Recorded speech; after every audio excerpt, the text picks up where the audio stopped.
Hello everybody, Clayton here at etrailer.com. Here at etrailer.com, we install, test, and review a lot of different products to help you as a customer make a more educated decision before your purchase. Today we're going to be working on a 2019 Ford Escape. We're going to be taking a look at, and I'll show you how to install, the CURT Class 2 Trailer Hitch receiver. Now there might be a few reasons you want to add a receiver to your Escape. A really good reason is for a cargo carrier. We can get all that extra cargo out of our vehicle and onto the back and make more room for our passengers. Another good reason is going to be a bike rack. You don't want to have to stick your bikes into the back of your Escape or even on the roof. Now with this being a Class 2 hitch, you are going to be limited to 2 bikes. That is definitely going to clear up some room for you. But another good reason is maybe you want to pull a small utility trailer or take your jet skis to the lake for the weekend. This hitch is going to work great for you. So this is what our trailer hitch receiver is going to look like installed on the back of our Escape. It looks really clean. There's not a whole lot visible. The cross tube is completely concealed. And the only thing we're really going to see is going to be our receiver tube opening with our safety chain loops. Our hitch is going to be a steel construction, so it's going to be nice and strong for a long time. It has a really nice high gloss black powder coat finish, and that's just going to help resist rust and corrosion over time as well. So it's going to look really nice, and it's going to function just as nice. We are going to have a nice reinforced steel collar. That just makes it look finished and adds a little bit more stability on the end of our hitch. Now it is going to be an 1.25" by 1.25" receiver tube opening. Like I said, it is going to be kind of limited with your options, but there are plenty of options here at etrailer.com for your hitch mount accessories. It is going to have a 1/2" pinhole, a pin and clipper not included with this kit, but you can find one here at etrailer.com. We have a nice rolled style safety chain opening, so this is going to accommodate a lot of different sizes of safety chains.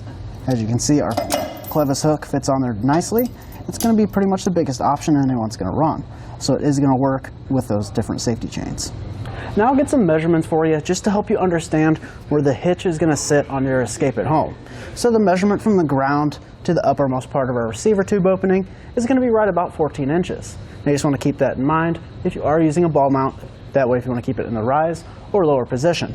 And another important measurement is going to be the measurement from our pinhole to the outermost part of our fascia, and we're looking right about 3.5 inches. You just want to keep this number in mind for any folding accessories. That way they don't make contact with your rear bumper.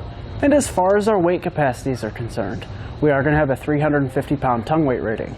That's going to be the weight pushing straight down on the innermost part of our receiver tube. Like I said, you are going to be kind of limited with bike racks, so you will want to use a 2-bike rack or a smaller cargo carrier. And then our total trailer weight is going to be about 3,500 pounds. You just want to keep in mind that's the weight of the trailer and the load included.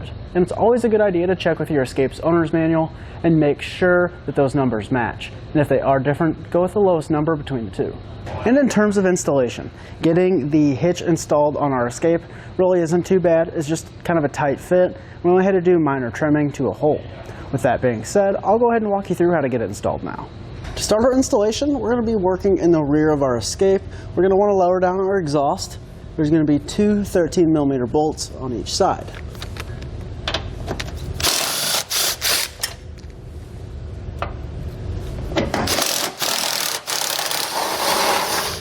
You want to be careful because your exhaust will lower down a little bit, so you just want to make sure to watch your head. We'll now repeat that same process on our driver's side, and our exhaust is going to sit on this cross member right here.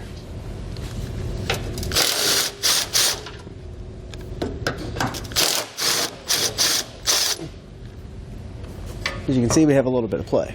Now we want to remove a 10mm fastener right here, securing our heat shield. So we're actually going to be cutting off this part of our heat shield. I'm just going to grab a paint marker, kind of draw a line along the edge of our frame rail, because we want to make sure that our hitch sits flush with our frame rail. So we're just going to kind of draw a line along here. It doesn't have to be perfect because this will be covered up. And we'll repeat the same process over on the other side. So this portion here is the part that we'll be cutting off. We're just going to use some 10 snips. Make it a little bit easier on ourselves. We're just going to cut this way to our line and then trim off a little bit and follow our line down our heat shield where we've marked. We have some sharp edges along here, so I'm just going to grab a pair of pliers, and you can just kind of bend those back and then fold them over. That way we don't accidentally cut ourselves with any further steps. And once this is done, we'll repeat the same process over on the other side. Now we want to go back and reinstall any hardware that we removed for our heat shield. This is the hole that we're going to be using for our hardware. We're going to fish wire through. Our hardware actually doesn't fit through here, so we just want to grab a die grinder bit with a drill and kind of open this up. With our hole enlarged, we just want to grab our hardware and make sure it fits through. In this case it does. We just want to make sure we grab some spray paint. You can either do black or clear, whatever you have available.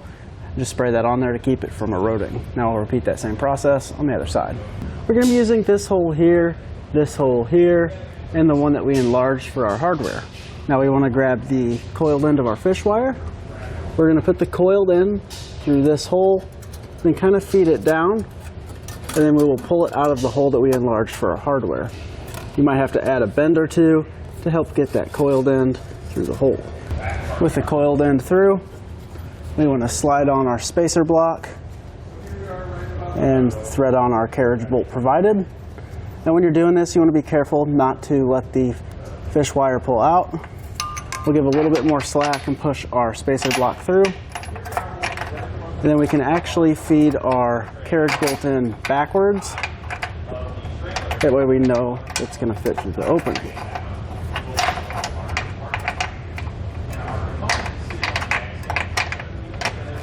Just like so. Just push that all up into the frame and then pull it out of the side hole in our frame rail. We're going to repeat the same process for our remaining openings on this side and the other side. We're actually going to do something a little bit different for our last hole. We're going to do a reverse fish wire technique. So we'll push our carriage bolt into place, like so. We'll push that back into the frame rail, slide our spacer block through, and then pull everything back through.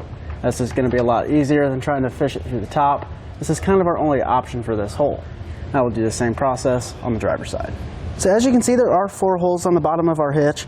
This is going to be the front side of the hitch, so side facing the front of the vehicle. We're going to be using these 2 holes for our hitch and these 2 for our exhaust hangers. Now we're going to grab a couple of buddies to help us push our exhaust down and get our hitch over the exhaust. It is kind of a tight fit with the exhaust.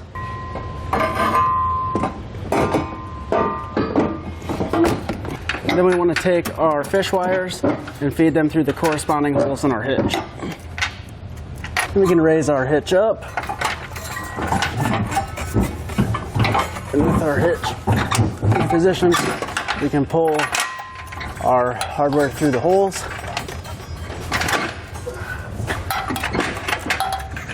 So after I pulled off the fish wire, after getting our bolt through, I'm going to take our flange nut and thread that on. We'll just get that started. You want to be careful not to push the hardware back into the frame. We'll get one started on each side, and the hitch will support itself. So after we have our hardware hand tight, we just want to come back with an 18mm socket and snug them down. With all of our hardware snug down, we now want to come back and torque it down to the amount specified in our instructions.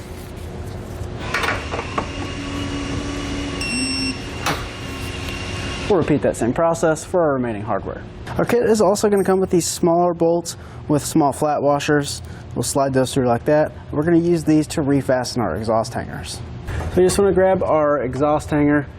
We'll kind of line that up with our factory hole in the frame rail and get a couple threads started. We'll repeat this process for both sides. With our 2 bolts started, we can now come back with a 13mm socket and just snug them down.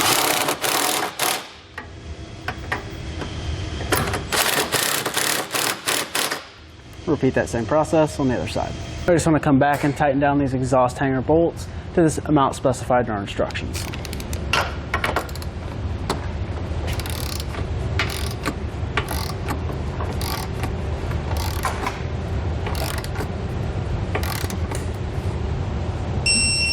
With everything tightened down, we're now ready to hit the road.